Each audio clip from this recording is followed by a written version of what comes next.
Belum selesai bencana Sumatera, publik tanah air kembali dikejutkan dengan banyaknya banjir yang melanda berbagai kawasan. Dari air bah yang meluap kembali di Kabupaten Agam, banjir di Kota Malang, rob yang mengintai di Jakarta, sampai longsor dan banjir di Kabupaten Bandung. Yang menyedihkan, banjir di Kabupaten Bandung bukanlah yang pertama, tapi pengulangan siklus yang nyaris selalu datang tiap saat. Apa yang terjadi di Indonesiaku?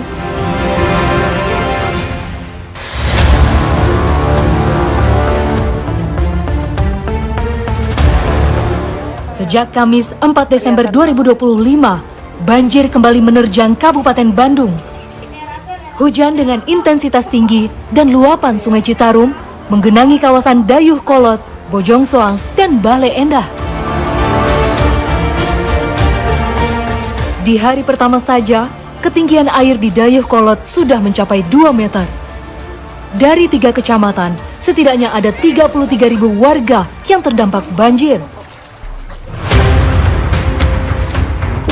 Salah satu pos pengungsian darurat didirikan di Desa Citerep, Kecamatan Dayuh Kolot. Pak, ini kemarin kalau di wilayah sini tuh tingginya setinggi apa sih, Pak? Sekitar 2,5 meter ada. 2,5 meter yang garis biru. Udah 3 hari ya? Oh, udah 3 hari. Surut. Kira-kira kalau banjir kayak gini biasanya berapa lama sih, Pak, sampai surut habis itu? Semingguan. Pos pengungsian yang nyaris berdiri 3 kali dalam setahun menjadi bukti bahwa masalah banjir belum mendapat perhatian maksimal. Berbagai penyakit seperti penyakit kulit, infeksi saluran pernapasan, sampai kondisi psikis yang melemah juga menjadi masalah yang dialami para pengungsi. Lantas, apa yang telah dilakukan pemerintah daerah ataupun pemerintah Provinsi Jawa Barat? Mengingat, jika harus menghitung kerugian material, maka nilainya pun mencapai triliunan rupiah. Akses jalan utama yang putus, aktivitas ekonomi yang terhenti, membuat banjir tahunan ini menjadi siklus yang harus dihentikan. Erwan Setiawan selaku Wakil Gubernur Jawa Barat menyebut, salah satu solusi yang kini diajukan adalah relokasi warga yang tinggal di sekitar Sungai Citarum. Kita lihat nanti dari hasil kajian ini kan, apakah cukup restorasi saja, ataukah kita harus mengungsikan, merelokasi sebagian warga demi kepentingan bersama. Sementara, melansir kanal pribadi Gubernur Jawa Barat, Dedi Mulyadi menyebut, pentingnya upaya menghentikan alih fungsi lahan, restorasi hutan, penertiban permukiman, serta pembersihan sampah di aliran sungai. Ia juga meminta Bupati dan Wali Kota menunda pemberian izin pembangunan, terutama di kawasan rawa, tebing, dan aliran sungai daerah rawan banjir. Ya udah Pak, normalisasi sungainya, mereka direlokasi aja udah Pak. Ya, tinggal kentengnya unggul Pak. Ya, terus yang atasnya udah diputusin aja, suruh berubah.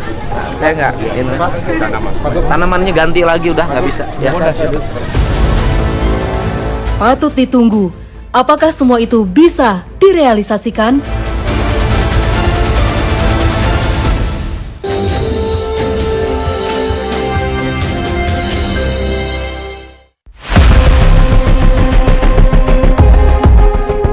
Lantas, apa sebenarnya penyebab banjir tahunan yang selalu datang?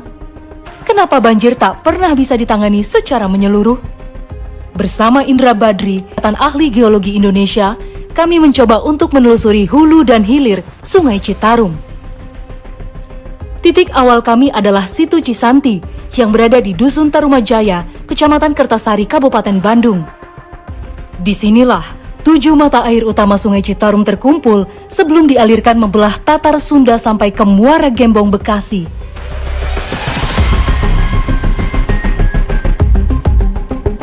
Jadi danau ini menampung mata air, ada 7 mata air ya yang tertampung di danau ini. Di samping itu, danau ini juga menerima curahan hujan ya. Kalau terjadi hujan, hujan itu akan jatuh ke perbukitan ini, sekitar ini. Di samping ada limpasan, tetapi dia juga menahan air. Kalau air itu tertahan, ya, dia akan masuk ke dalam tanah dan keluar sebagai mata air. Yang menarik, masuk dalam status kawasan hutan lindung, Hulu Citarum bisa dibilang masih sangat terjaga. Sebuah kondisi yang berbeda jika melihat alirannya yang membelah Kabupaten Bandung. Pasalnya, dengan kemampuan resapan yang masih sangat baik, Sungai Citarum justru tidak bisa dibilang menjadi penyebab utama banjir di kawasan Bojong Soang, Dayeuhkolot, dan Bale Endah. Nanti kalau banjir kemarin ini penyebabnya bukan karena kondisi di hulu ya, Pak? Iya. Jadi kalau kita lihat, kita nyaksikan sendiri, ya, memang ini memang ada perubahan luasan dari hutan itu. Lihat data dari tahun 2017 itu memang ada perubahan, ya. Tapi perubahan itu kelihatannya bukan di daerah sini, tapi di daerah pinggirnya, ya, lereng-lereng bawah. Kelihatannya itu ada perubahan pemukiman, terus perkebunan dan lain-lain. Jawaban dari pertanyaan kami pun terbukti setelah kami mengarungi perjalanan beberapa kilometer saja dari Hulu Citarum. Dari rindangnya hutan alami, pemandangan berubah drastis dengan banyaknya permukiman dan lahan perkebunan yang tersebar di sekitar lereng-lereng. Kondisi yang sangat tidak ideal ketika hujan besar datang terus-menerus. Kalau kita lihat di sebelah kanan itu, ya, kalau kita lihat pemukiman itu, kalau secara geologi tata lingkungan itu kurang layak, ya. Dari segi lerengnya saja itu berpotensi, ya, terjadinya longsor. Indra tak menyangkal bahwa sebagian lahan di sekitar Sungai Citarum punya tanah yang subur sekaligus tak terlalu terjal. Kondisi yang sangat ideal untuk permukiman, terutama perkebunan. Kebun juga tak memerlukan sistem irigasi yang rumit karena kontur tanah yang sudah bisa mengalirkan air secara otomatis. Tetapi, sebagai lahan yang sebenarnya dibutuhkan sebagai penahan air tanah, adanya perkebunan dan permukiman tentu membuat kawasan hilir rentan terkena banjir. Belum lagi penumpukan sampah yang mulai terlihat yang membuat daerah aliran sungai mulai tersumbat.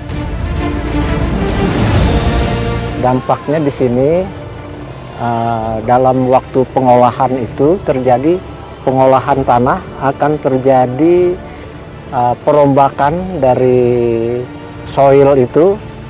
Kemudian kalau datang hujan dia akan tererosi, ya. Perjalanan kami lanjutkan menuju hilir. Disinilah hujan deras mulai membuat luapan di anak Sungai Citarum, mulai dari Cikapundung, Cipalasari, dan Cigede. Kapasitas aliran tidak cukup menampung limpasan air hujan yang masuk, membuat debit Sungai Citarum meningkat drastis.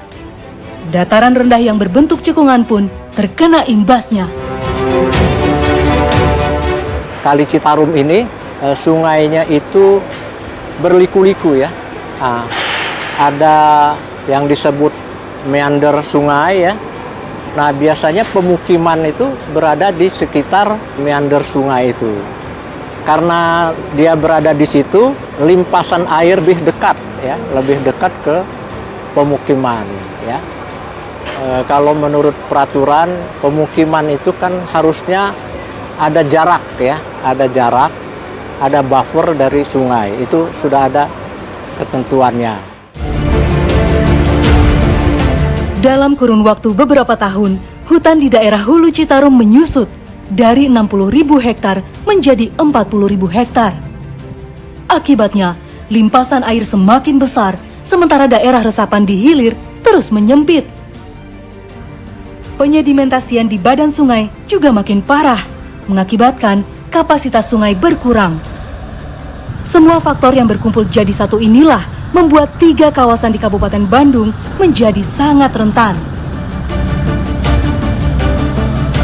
Ini nggak bisa dilepaskan dari kebijakan pemerintah. Jadi pemerintah harus komitmen terhadap masyarakat, rakyatnya, bagaimana solusinya. Sebagai tambahan, adanya banjir itu adalah faktor sedimentasi yang tinggi yang harus dikeruk agar kapasitas tampungan air itu lebih banyak lagi tampungannya.